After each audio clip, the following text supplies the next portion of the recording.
Mi padre me dijo, no eres bienvenida en mi casa, pero cuando perdió la suya por una deuda que su hijo favorito le ocultó, me buscó.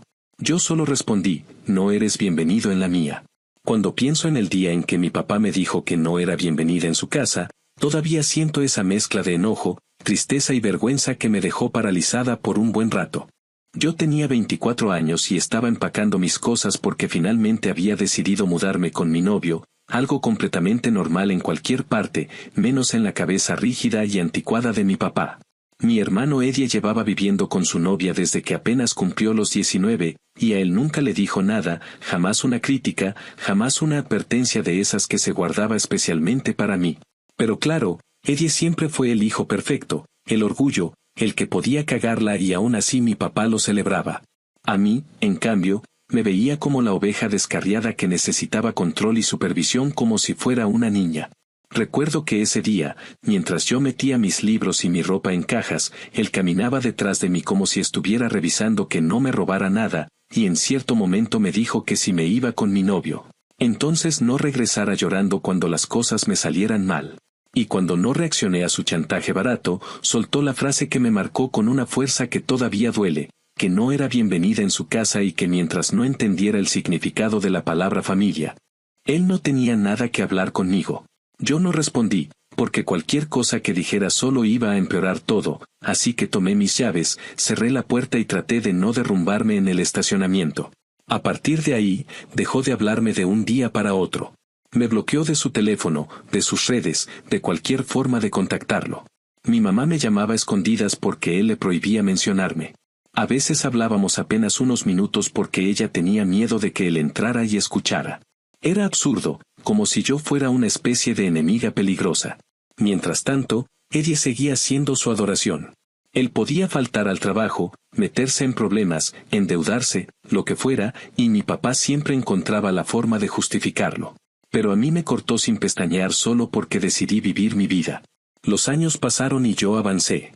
Conseguí un trabajo estable, me mudé a un apartamento mejor y eventualmente me casé. Jamás fui perfecta, pero tampoco era la rebelde perdida que él se inventaba. Solo quería que respetara mis decisiones y que dejara de tratarme como si fuera un error que había que corregir. Todo cambió una tarde que yo estaba saliendo del trabajo. Vi una llamada perdida de mi mamá y luego un mensaje que decía que era urgente. La llamé de inmediato y lo primero que escuché fue su llanto. Le pregunté qué había pasado y, entre sollozos, me dijo que mi papá había perdido la casa. Al principio creí que había entendido mal, porque esa casa estaba pagada desde hacía años y mi papá siempre presumía que no debía ni un centavo. Pero mamá me explicó que ella había pedido un préstamo enorme usando la identidad de mi papá, según él porque necesitaba consolidar unas deudas y no quería que su historial quedara afectado. La versión oficial era que le pidió a mi papá firmar unos papeles que supuestamente eran de un seguro del carro. La versión real era que ella aprovechó que mi papá confiaba ciegamente en él y le metió documentos que terminaron generando una deuda impagable. Cuando dejaron de pagar, el banco comenzó el proceso y finalmente se quedaron sin la casa. Unos días después, mi papá apareció en la puerta de mi casa. No llamó, no avisó, simplemente llegó en un carro que claramente era un viaje por aplicación y se quedó parado frente a la puerta con una maleta vieja y la cara partida entre vergüenza, cansancio y desesperación. No lo había visto en casi 5 años, y aún así lo reconocí en cuanto lo escuché llamarme por mi nombre como si nunca hubiera pasado nada. Dijo que necesitaba quedarse conmigo unas semanas mientras se recuperaba, que no tenía dónde ir y que yo era su hija. Lo escuché con calma porque ya no tenía la misma necesidad de aprobación que tuve cuando era más joven. Ahora me quedaba claro que él escogió apartarse de mí y que nunca se preocupó por reparar nada.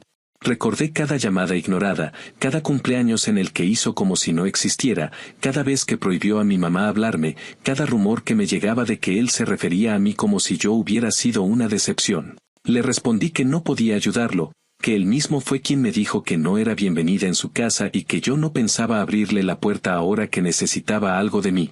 Mi papá insistió y trató de acercarse, pero cerré la puerta antes de que pudiera decir otra palabra. No lo hice para vengarme, lo hice porque entendí que el amor nunca puede sostenerse cuando siempre es uno el que carga con todo. Él me enseñó que la familia era algo condicional, que su cariño dependía de que yo siguiera sus reglas. Y yo aprendí a vivir sin él.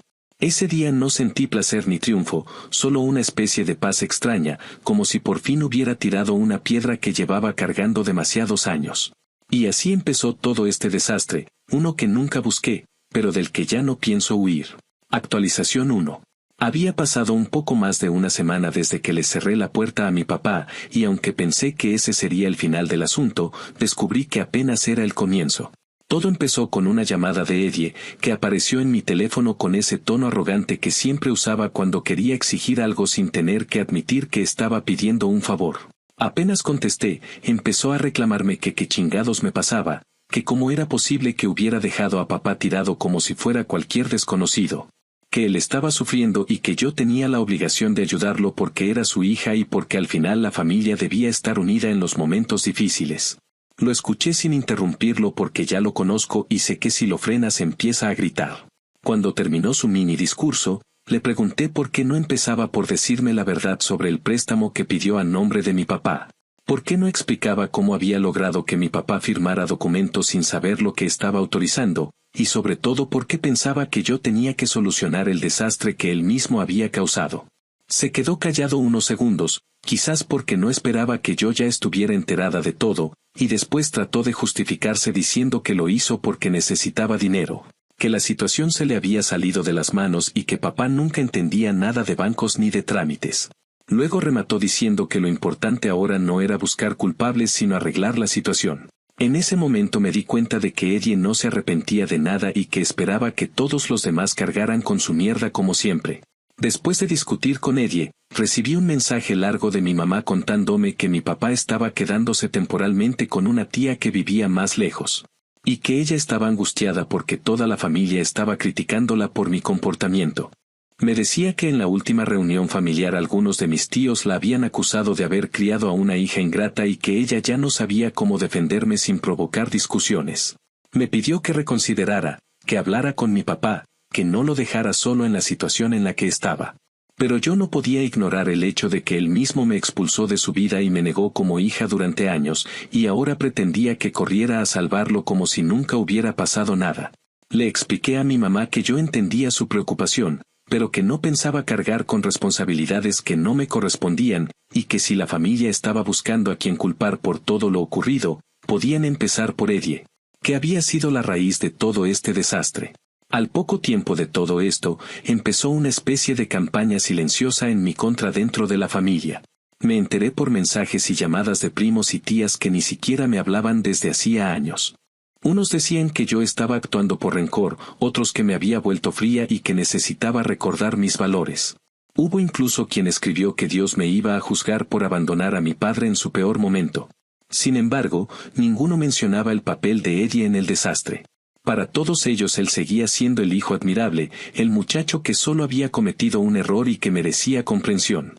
Y yo, como siempre, era la que debía sacrificarse para mantener la unidad familiar. Me sorprendió descubrir lo rápido que una historia puede deformarse cuando la cuenta alguien que te odia y cuando la escuchan personas que llevan años esperando una oportunidad para criticarte. En medio de toda esa tensión, me enteré de que Eddie había desaparecido por un tiempo. Según mamá, estaba quedándose en el apartamento de un amigo porque le daba vergüenza dar la cara después de haber ignorado las llamadas del banco y de haber dejado que mi papá asumiera toda la culpa. Yo no tenía ninguna intención de buscarlo, pero me llamaba la atención cómo él se esfumaba cada vez que había consecuencias, dejando que otros se pelearan y resolvieran lo que él había provocado. Parecía un patrón repetido de toda la vida. Eddie actuaba, los demás pagaban. Pasaron unos días en los que pensé que quizá el asunto se enfriaría, pero en lugar de eso la situación empeoró. Una tía llamó a mi mamá para decirle que ya no podía tener a mi papá viviendo ahí porque había descubierto que él le había tomado dinero de su cartera. No era una cantidad grande, pero el hecho de que alguien de su edad y con sus valores presumidos estuviera tan desesperado como para robarle a su propia hermana hablaba de lo profundo que había caído. Según mi mamá, él se justificó diciendo que solo necesitaba comer y que no quería pedirle más favores a nadie. Eso me hizo pensar que tal vez estaba fuera de sí, pero no por eso iba a abrirle mi puerta. La situación que él vivía era el resultado de años de decisiones tomadas desde el ego y la necesidad de controlar todo, incluido a mí, y ahora simplemente estaba enfrentando lo que había ignorado durante demasiado tiempo. En medio de esos días tensos llegó un intento ridículo de mi papá por obligarme a ayudarlo. Recibí una carta de un abogado de poca categoría, escrita con un lenguaje torpe, en la que decía que yo tenía la obligación moral y familiar de brindarle apoyo a mi padre porque él me había dado hogar durante mi infancia. Me quedé perpleja al leerla porque era absurdo pensar que alguien podía forzarme legalmente a recibirlo en mi casa. Aún así, decidí consultar con un abogado serio para asegurarme de que no hubiera ningún truco detrás. Cuando le mostré la carta, casi se rió en mi cara.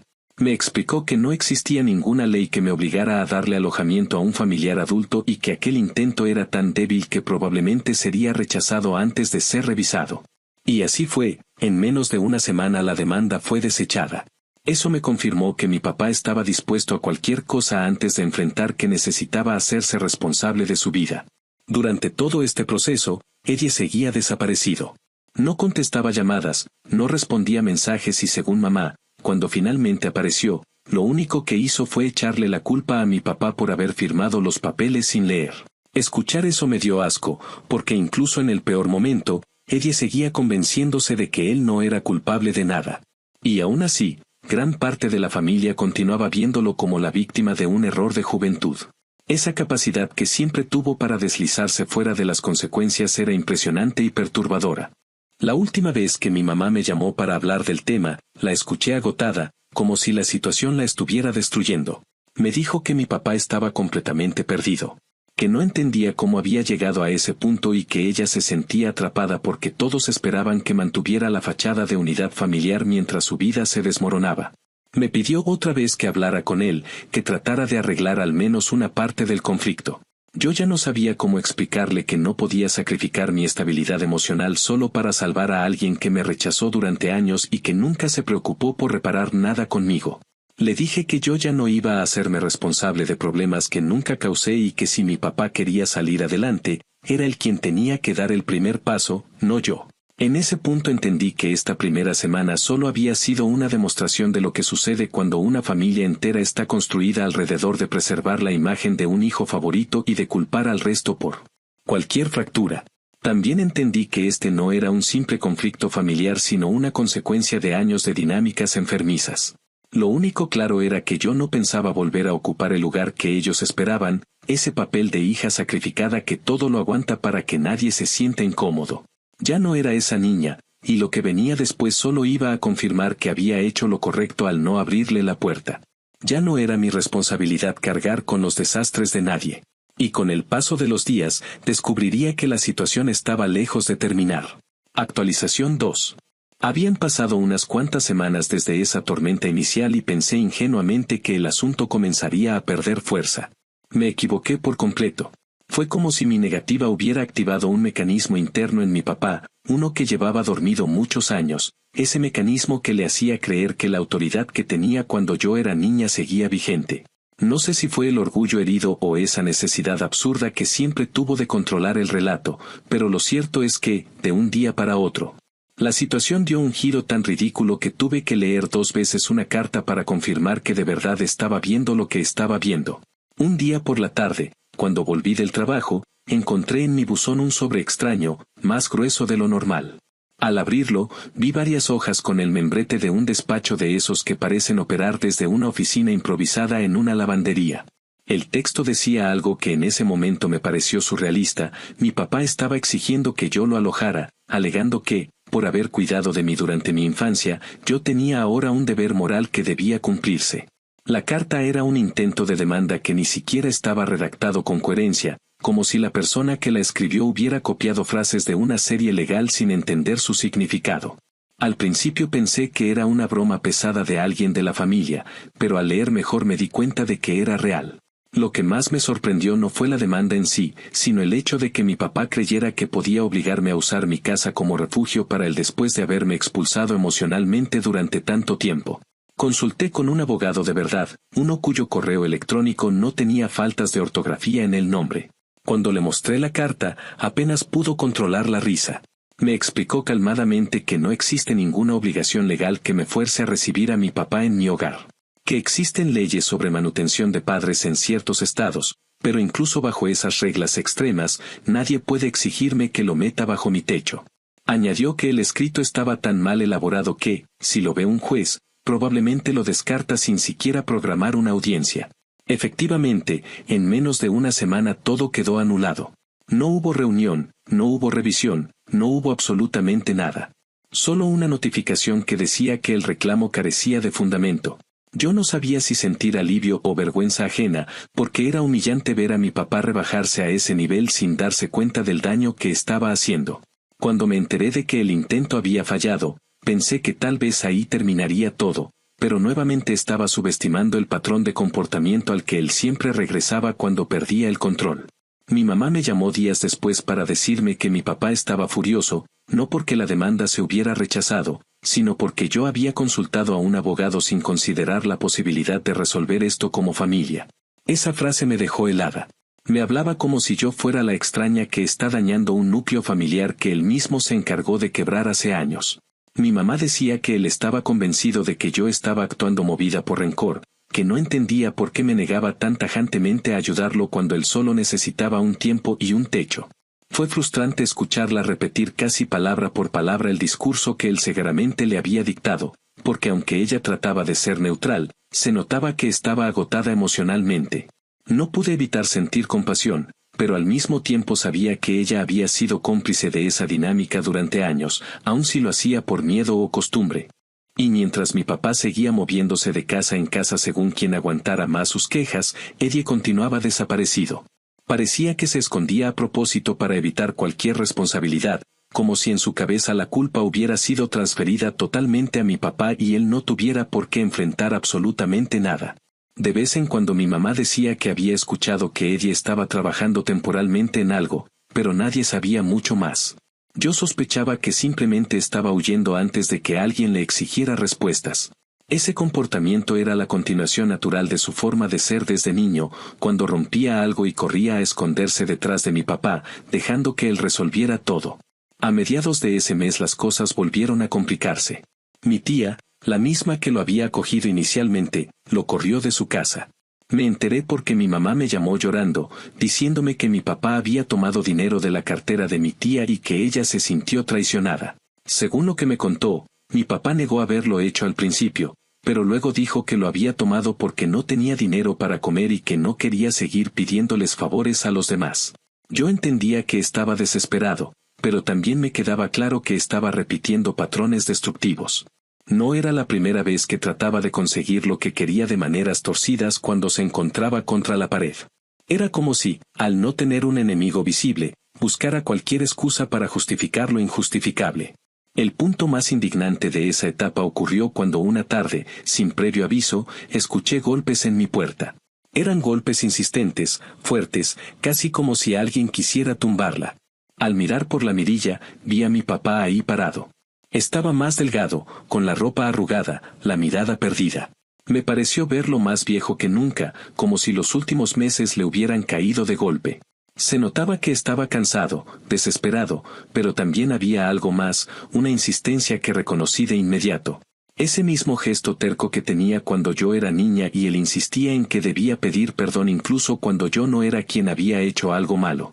Me contó, mientras yo mantenía la puerta apenas entreabierta, que la familia entera lo estaba tratando como una carga, que nadie quería hacerse responsable y que él no entendía por qué yo lo rechazaba de esa manera. Me dijo que ya tenía claro que había cometido errores conmigo, pero que ahora necesitaba a su hija. Y su voz se quebró en un par de momentos, algo que pocas veces vi en mi vida. Me pidió que lo dejara quedarse algunas semanas, que solo necesitaba estabilizarse, que prometía no causar problemas. En otro tiempo, quizás cuando era más joven, tal vez habría cedido movida por la culpa. Pero ahora estaba frente a mí un hombre que había decidido que yo no era parte de su familia, no cuando yo necesitaba apoyo, no cuando él tenía la oportunidad de actuar como padre, sino cuando se encontraba acorralado. Le dije que lo perdonaba, que no cargaba ningún odio hacia él, pero que no podía abrirle la puerta.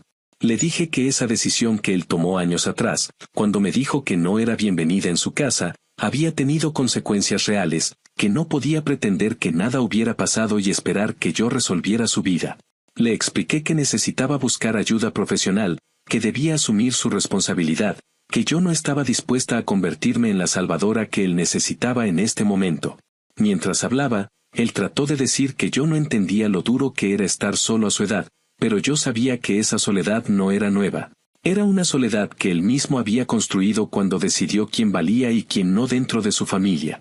Cerré la puerta con firmeza, no con enojo, sino con una certeza que jamás había tenido. Por primera vez en años sentí que estaba rompiendo un círculo que había gobernado mi vida desde niña, ese círculo en el que yo siempre era la que cedía, la que se disculpaba, la que debía cargar con las expectativas ajenas.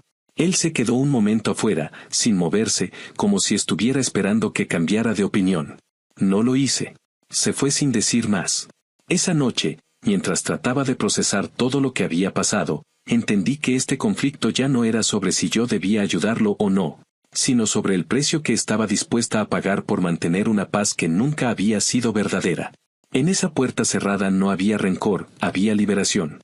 Todavía no sabía qué vendría después, pero era evidente que esto no era el final, que aún quedaban piezas moviéndose y que Eddie, la familia y mi papá iban a seguir generando consecuencias que no podía evitar. Lo que no sabía era que esas consecuencias estaban a punto de volverse aún más absurdas y complicadas. Lo que vino después fue algo que jamás habría imaginado. Actualización final. Habían pasado alrededor de 6 meses desde toda aquella tormenta inicial y, aunque la intensidad del conflicto disminuyó con el tiempo, los efectos seguían apareciendo como oleadas tardías. A veces eran llamadas incómodas, otras veces noticias que llegaban por terceros, y en ocasiones eran silencios que decían más de lo que cualquier palabra podía expresar. No puedo negar que en algún punto pensé que la situación se había estabilizado, que cada uno estaba lidiando por su lado con las consecuencias de sus actos y que al fin toda esa carga que había arrastrado durante años se estaba desvaneciendo. Esa ilusión duró poco. Las secuelas de lo ocurrido no solo se extendieron en el tiempo, sino que terminaron afectando a todos de formas que jamás hubiera imaginado, especialmente a mi papá, que por primera vez en su vida se vio obligado a enfrentar la realidad sin poder esconderse detrás de su orgullo ni de su hijo favorito. Después de aquel día en que lo dejé frente a mi puerta y regresó a la casa de mi tía solo para ser expulsado posteriormente, mi papá terminó en un hotel barato de esos en los que se paga por semana.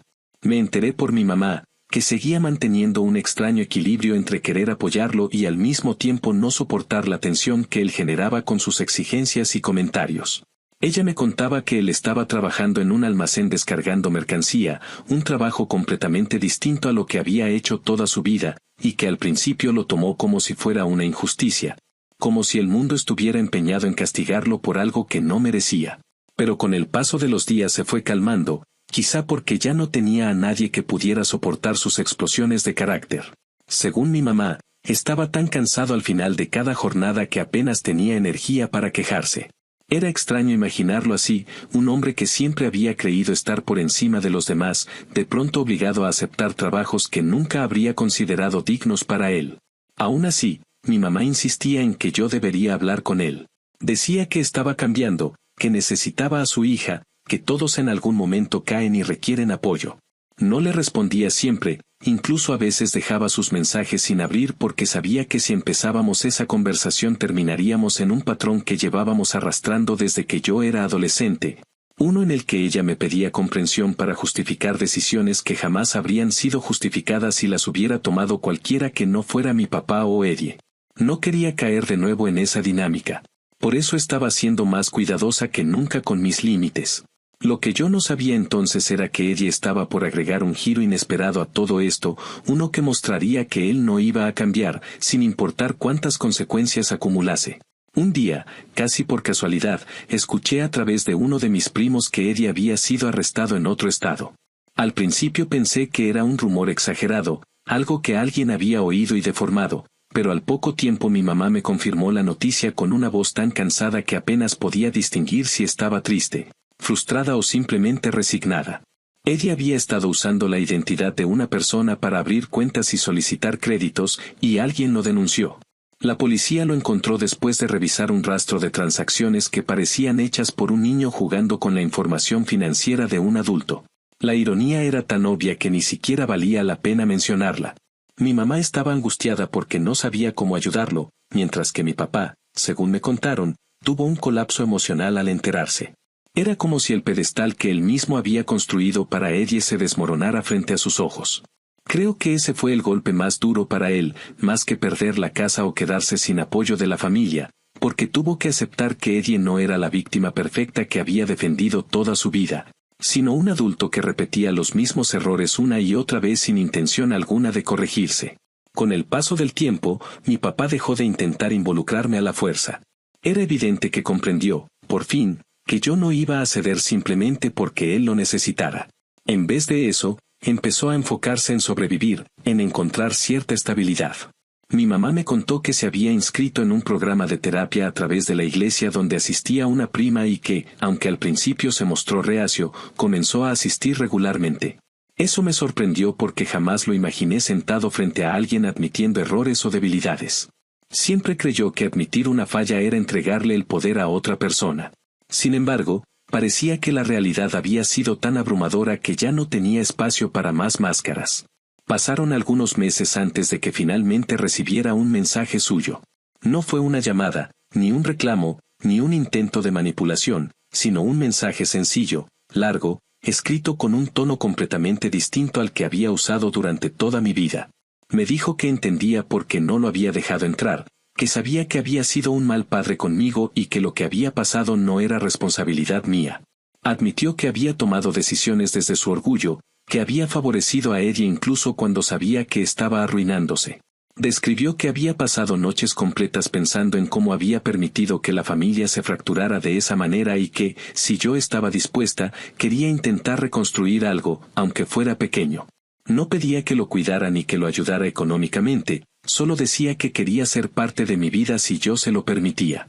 Era extraño leer todo eso escrito por él, porque con cada frase me daba cuenta de que estaba enfrentando cosas que llevaba negando décadas enteras.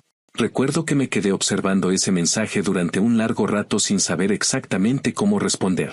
Por mucho tiempo había esperado una disculpa, pero la vida me había enseñado que siempre que deseaba algo de él me llevaba a una decepción, así que cuando finalmente ocurrió no supe qué sentir. No lo respondí de inmediato. Necesitaba procesar el hecho de que mi padre, ese hombre duro y obstinado que jamás admitía una falta, estuviera diciendo que había fallado. Era una especie de cierre, aunque no sabía si era uno que yo quería aceptar por completo. En los días siguientes hablé con mi mamá con más calma que antes. Ella me confesó que también estaba pasando por un proceso difícil porque finalmente estaba reconociendo que había permitido que mi papá manipulara la dinámica familiar durante muchos años. Me dijo que se sentía culpable porque sabía que pudo haber intervenido antes, pero que siempre había tenido miedo de convertirse en su enemiga. También me confesó que, en parte, me envidiaba porque yo había tenido el valor de poner límites que ella jamás se atrevió a poner. Esa conversación fue una de las más honestas que he tenido con ella. Por primera vez no sentí que estaba justificando sus decisiones, tampoco estaba intentando proteger a mi papá. Simplemente estaba hablando como alguien que también había sido dañada por las decisiones de un hombre incapaz de ver más allá de sí mismo. Desde entonces, no he retomado una relación plena con mi papá, pero tampoco la he cerrado por completo. Mantenemos una distancia que nos permite respirar. Él sigue viviendo en ese hotel y continúa trabajando en el almacén, aunque según lo que se está buscando rentar un pequeño estudio para tener algo más estable. Eddie sigue involucrado en su proceso legal y, al menos por ahora, parece que está atrapado en una tormenta de su propia creación. No siento tristeza por él, solo un cansancio profundo hacia el desastre interminable que ha generado desde que era joven. Mi mamá intenta ayudarlo en lo que puede, aunque incluso ella ha comenzado a reconocer que hay cosas que solo él puede arreglar. Lo que he aprendido durante todos estos meses es que a veces la venganza no tiene la forma de un acto violento o de un estallido emocional. A veces la venganza simplemente es no rescatar a quienes se acostumbraron a usarte como un salvavidas cada vez que hundían su propio barco. A veces es cerrar la puerta cuando alguien que te expulsó años atrás aparece pidiendo la misma compasión que nunca te dio. Y, sobre todo, a veces la venganza es darte la libertad de seguir adelante sin cargar con culpas que no te pertenecen. Quizá algún día pueda construir algo nuevo con mi papá, pero si eso ocurre, será desde un lugar distinto, uno donde yo ya no acepte el papel de hija sacrificada que él quiso asignarme. Por ahora, lo único claro es que estoy en paz con mis decisiones y que finalmente dejé de vivir tratando de arreglar los daños de otros. Con eso, por primera vez en mucho tiempo, siento que la historia se está cerrando sin que yo tenga que perderme en el proceso.